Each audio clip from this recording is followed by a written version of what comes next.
నమస్తే. ఎన్నో ఆధ్యాత్మిక కార్యక్రమాలు నిరంతరం ఛానల్‌లో ప్రసారం అవుతూనే ఉంటాయి. మీ అందరి ఆదరాభిమానాలతో చాలా మంచి మంచి కార్యక్రమాలు చేసే ప్రయత్నం చేస్తున్నాం. అందులో భాగంగానే ఉపనిషత్తులకు సంబంధించి సవివరంగా మనకి అర్థమయ్యే సరళమైన భాషలో చెప్తూ ఉన్నారు. మంచి ఆదరణ లభిస్తుంది. మనందరికీ సుపరిచితులు మసం చెన్నప్ప గారు. చాలా కాలంగా ఉపనిషత్తులకు సంబంధించి మాట్లాడుతూ ఉన్నారు. దీని మీద ఒక పరిశోధనే చేశారని చెప్పొచ్చు.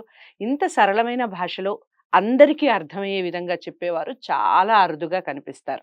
అందుకనే నేను ప్రతి వీడియోలో చెప్తూనే ఉంటాను. ప్రతి విషయాన్ని మొదటి నుంచి చివరి వరకు చూసి పిల్లలకు కూడా తెలియజెప్పే ప్రయత్నం చేయండి. కారణం ఏంటంటే ఉపనిషత్తులు మన సంపద. మన సంపద కాబట్టి మన పిల్లలకి ఖచ్చితంగా తెలిసి తీరాలి.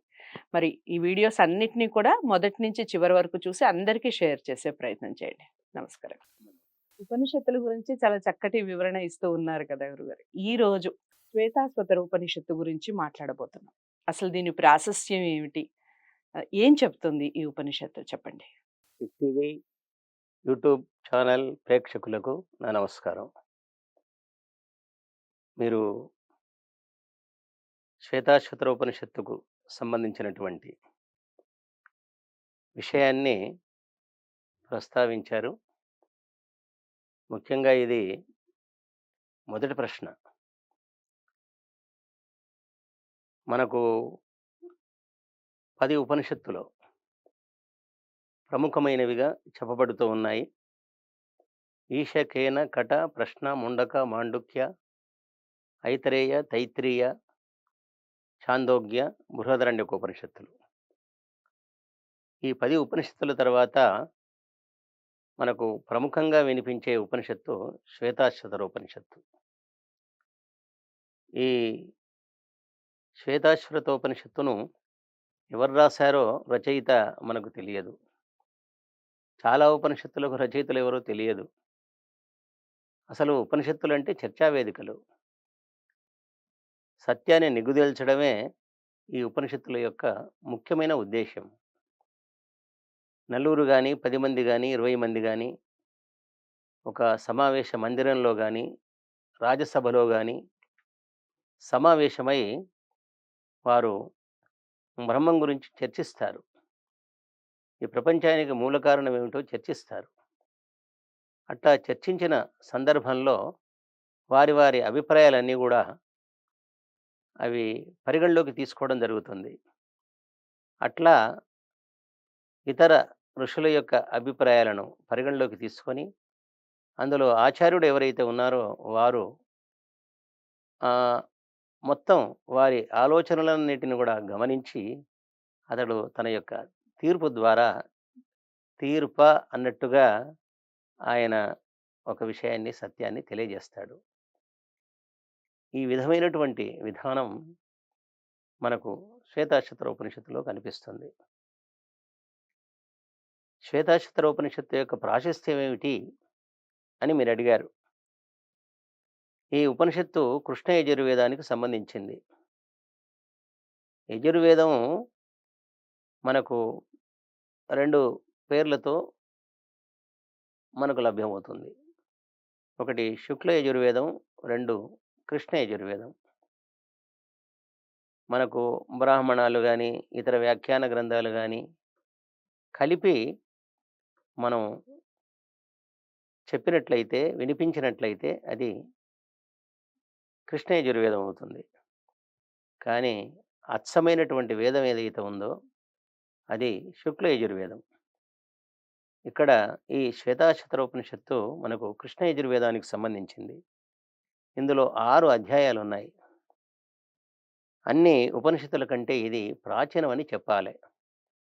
అంటే ఈశావాస్యోపనిషత్తు తర్వాత ప్రాచీనము అనదగినటువంటి ఉపనిషత్తు ఈ శ్వేతాశ్వతరోపనిషత్తు.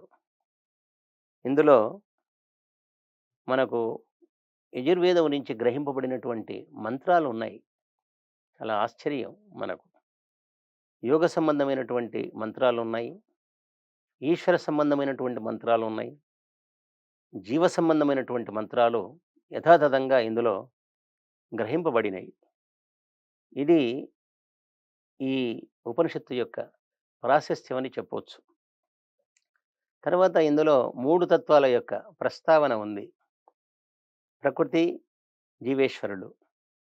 ఇవి 3 తత్వాలు 4 వేదాల్లో ప్రతిబింబించడమే గాదు ప్రతిపాదింపబడినవి. కాబట్టి ఈ 3 తత్వాలకు సంబంధించినటువంటి సమాలోచన ఈ శ్వేతాశ్వతరోపనిషత్తులో కనిపిస్తుంది మనకు. తర్వాత మనకు ఈ 3 తత్వాలను వివరిస్తూనే ముఖ్యంగా ఈ ప్రపంచానికి ఉపాదాన కారణం పరమాత్మనా? లేకపోతే ప్రకృతా? అనే ప్రశ్నకు సమాధానంగా ఈ ప్రపంచానికి ఉపాదాన కారణం ప్రకృతి అని, చేతన నిమిత్త కారణం పరమేశ్వరుడని, ఈ ప్రపంచాన్ని భగవంతుడు అంటే పరమేశ్వరుడు సృష్టించడానికి ప్రధానమైన కారణం జీవుల యొక్క సుఖదుఖానుభవం అని, వారు చేసినటువంటి కర్మలకే మరి తగినటువంటి ఫలాలు ఇవ్వాలే గదా భగవంతుడు. మనం ఏదైనా ఒక ఉద్యోగం చేస్తే ఏమి జీతం లేకుండా చెయ్యం మనం. ఏ పని చేసినా ఫలం లేకుండా చెయ్యం. ఫలాకా ఫలాకాంక్ష లేకుండా చేయడం వేరు, అసలు కర్మ చేయకుండా ఉండడం వేరు.